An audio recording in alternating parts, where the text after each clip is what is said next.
Fitting in with the squares came to me as I grieved the 2016 presidential election. That fall, I had moved my studio home and spent the first weeks of November sorting my belongings while doing some pretty serious soul searching. Two items I found while going through boxes sat next to each other in my mind: an accidental self-portrait taken on a point-and-shoot camera, and a giant collection of Norman Rockwell commemorative plates I had amassed from thrift stores over the past decade.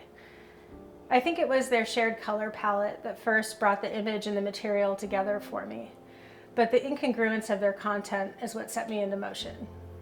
Without questioning why, I knew I needed to physically insert the visage of the young woman within a Rockwellian framework. Through the 18-month process of cutting down approximately 300 plates into about 9,000 pieces so I could cull 2,400 of the right tone and pattern, the cultural value of the commemorative plates and the personal underpinnings of the image became clear.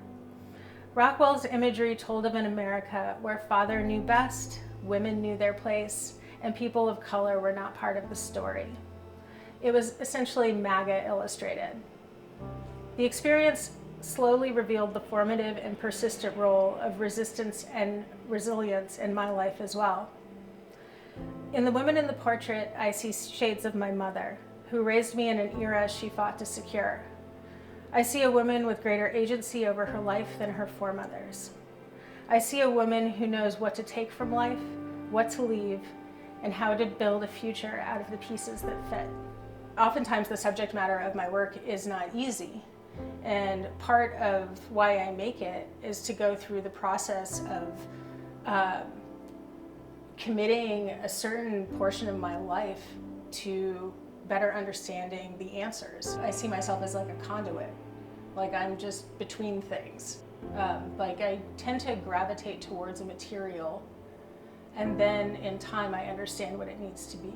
And that understanding is even super mushy when I start, and if you can tell from all of my work is really belabored, and I it seems like I have like a time clock that I punch in and punch out, and that's like part of my ritual with making work, is that they oftentimes take hundreds of hours to complete a piece. And within that time, I learn more, I gain better questions, I learn more about the subject matter that made me itchy. It's kind of like making the pearl, right, out of the grain of sand. It's, I make art as it's my life. It's like everything to me.